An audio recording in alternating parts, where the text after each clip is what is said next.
গতকালই শুরু হচ্ছে তৃণমূল কংগ্রেসের নবজোয়ার যাত্রা। আর এই যাত্রার সূচনায় নেতৃত্ব দিচ্ছেন অভিষেক বন্দ্যোপাধ্যায়। আর কিছুক্ষণ আগেই কোচবিহার দক্ষিণের ঘুঘুমারিতে জনসভা ছিল অভিষেক বন্দ্যোপাধ্যায়ের। আমরা সেখান থেকে সরাসরি কথা বলবো। আমাদের সঙ্গে রয়েছে আমাদের প্রতিনিধি দেবযানী। দেখো, কালকে অভিষেকের জনসভা শেষ হওয়ার পর আমরা সিতাইতে দেখেছিলাম ব্যালট বক্স ঘিরে মানুষের তুমুল উত্তেজনার চিত্র। আজ সেই চিত্রটা ঠিক কেমন, কি দেখতে পাচ্ছ?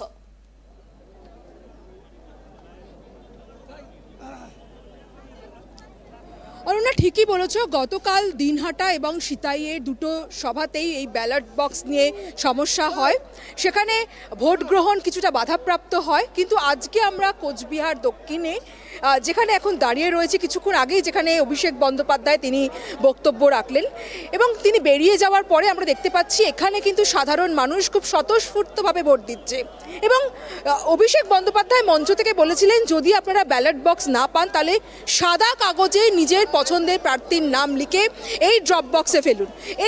এই যে ব্যালট বক্স, আমি আমার ক্যামেরা পার্সন বরুণ ভান্ডারীকে বলবো দেখানোর জন্য যে এই ব্যালট বক্সে কিন্তু এখানে কয়েকটা ব্যালট বক্স পরপর রাখা রয়েছে।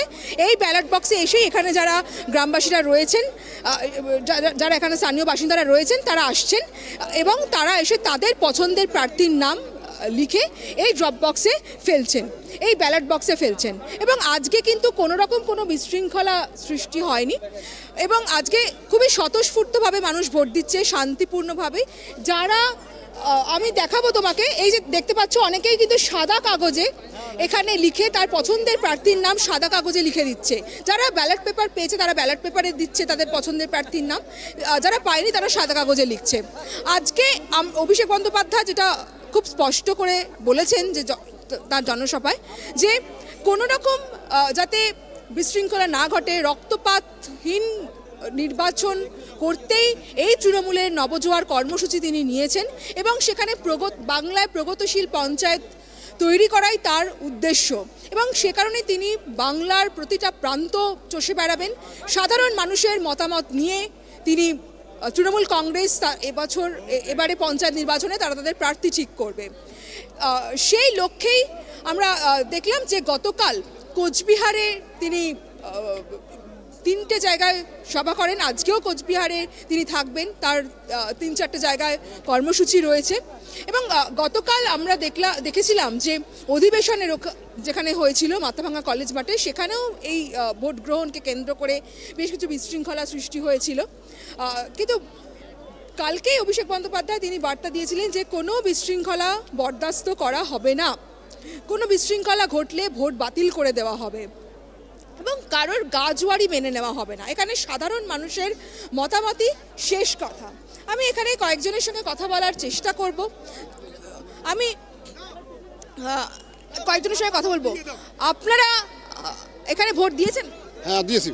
কি ব্যালট পেপার পেয়েছেন না সাদা কাগজে? না, সাদা কাগজ দিয়েছি, সাদা কাগজ। হ্যাঁ। এই যে তৃণমূল কংগ্রেসের যে নতুন কর্মসূচি, নবজোয়ার কর্মসূচি, অভিষেক বন্দ্যোপাধ্যায় যে বলছেন বাংলার মানুষই তাদের পছন্দের প্রার্থী বেছে নেবেন, এটা আপনারা সমর্থন করছেন? হ্যাঁ, সমর্থন করছি। এটা কি আপনারা চাইছিলেন এতদিন? হ্যাঁ, চাইছি। তৃণমূল কংগ্রেস থেকে চাইছি। কি বলবেন এই কর্মসূচিটা কেমন? আপনারা আপনাদের প্রার্থী বেছে নেবেন? ভালো, এই কর্মসূচিটা খুবই ভালো। নিজে প্রার্থী নিজে পছন্দ করে নিয়েছি আমরা, এর জন্য অনেক ধন্যবাদ অভিষেক বন্দ্যোপাধ্যায়কে।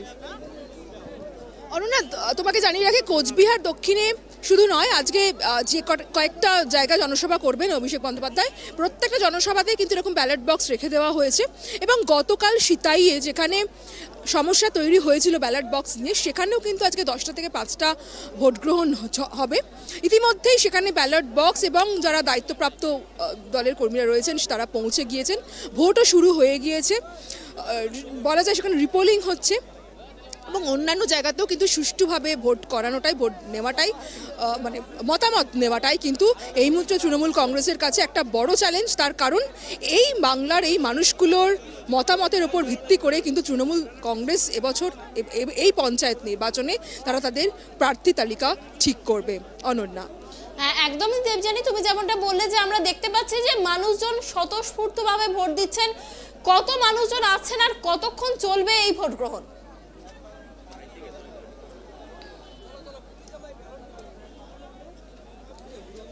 দেখো এই ঘন্টা দুয়েক চলবে এই মতামত প্রদান এবং কাঠফাটা রোদ, প্রচণ্ড গরম, সেই গরম উপেক্ষা করেই কিন্তু এখানে মতামত প্রদান চলছে এবং মহিলা পুরুষ প্রত্যেকেই এই যে একদম যে তাদের মতামত জানানোর যে সুযোগ পেয়েছেন সেই সুযোগ কিন্তু প্রত্যেকেই সদ্ব্যবহার করছেন। আজকে অভিষেক বন্দ্যোপাধ্যায় তার জনসভা থেকে আমরা দেখলাম যে যেরকম বাংলার মানুষকে বলেছেন, কোচবিহারের মানুষকে বলেছেন যে আমরা তৃণমূল কংগ্রেস, আমরা আপনাদের সঙ্গে রয়েছি, পাশে রয়েছি, আপনাদের অধিকার আদায়ের জন্যই লড়াই করছি, সেরকমই কিন্তু কেন্দ্রীয় সরকারকেও তিনি আজকেও কেন্দ্রীয় সরকারের বিরুদ্ধে সুর চড়িয়েছেন।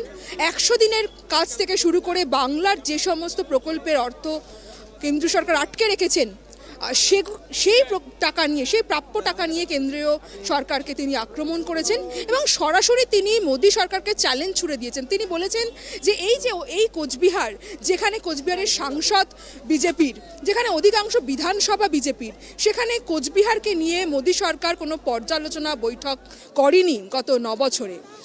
তাই তিনি বলছেন যদি এইটা প্রমাণ করতে পারেন যে কোনো পর্যালোচনা বৈঠক হয়েছে, কোচবিহারকে নিয়ে তারা ভেবেছে বা কোচবিহারকে বাড়তি গুরুত্ব দিয়েছে, তাহলে আমি আমার পদযাত্রা, এই যে জনজোয়ার যাত্রা, তৃণমূলের যে জনসংযোগ যাত্রা, সেই যাত্রা আমি এখানেই শেষ করে দেব।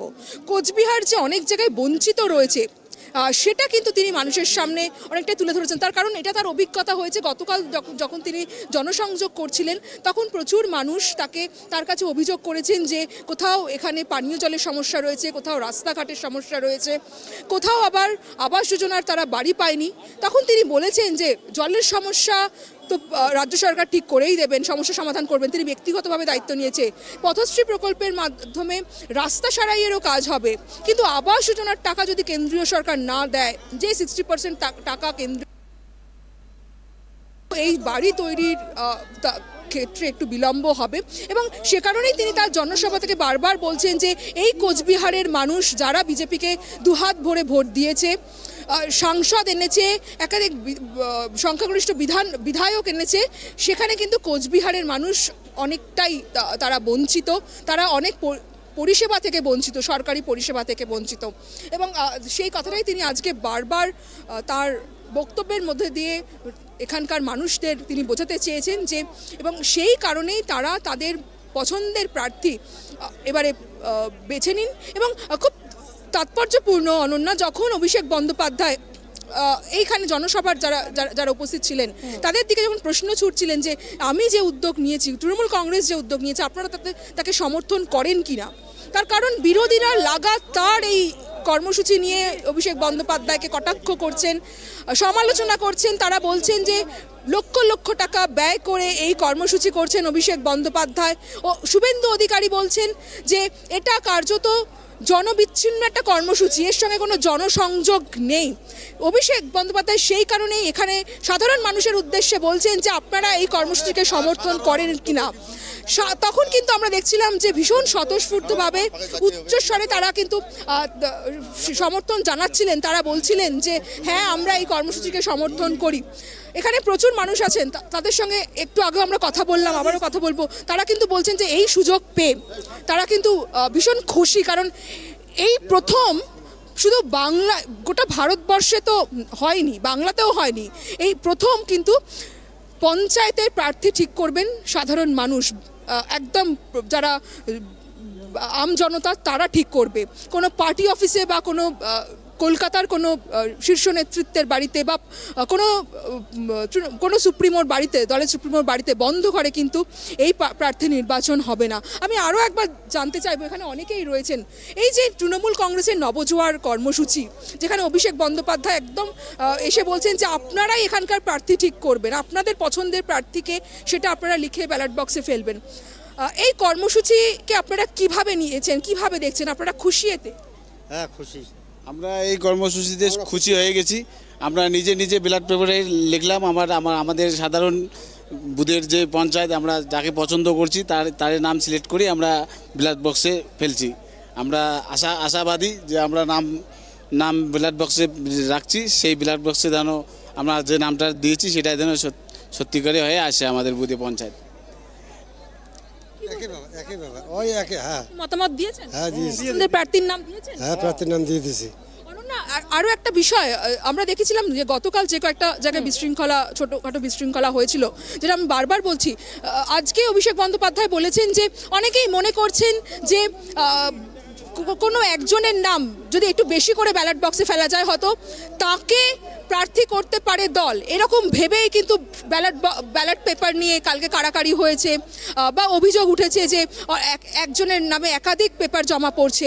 কিন্তু তিনি সেই কড়া বার্তা দিয়েছেন, আজকে বলেছেন যে শুধু একজনের নাম একজনের নামে একাধিক ব্যালট পেপার ফেললেই কিন্তু তাদের যে লক্ষ্য পূরণ, উদ্দেশ্য পূরণ সেটা হবে না। তার কারণ সেটা সার্ভে করে দেখা হবে, কলকাতায় যাবে, সেটা সার্ভে করে দেখা হবে এবং সাধারণ মানুষ তারপরে যাকে বেছে নেবে, যে 10 জনের নাম পড়লো তার মধ্যে যে বেশি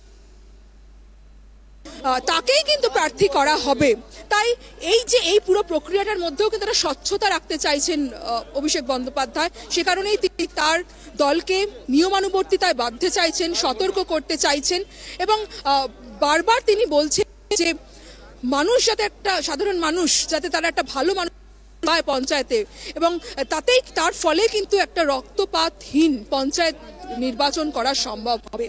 এবং সেই লক্ষ্যেই আগামী 2 মাস অভিষেক বন্দ্যোপাধ্যায় তিনি গোটা বাংলা চষে ফেলবেন।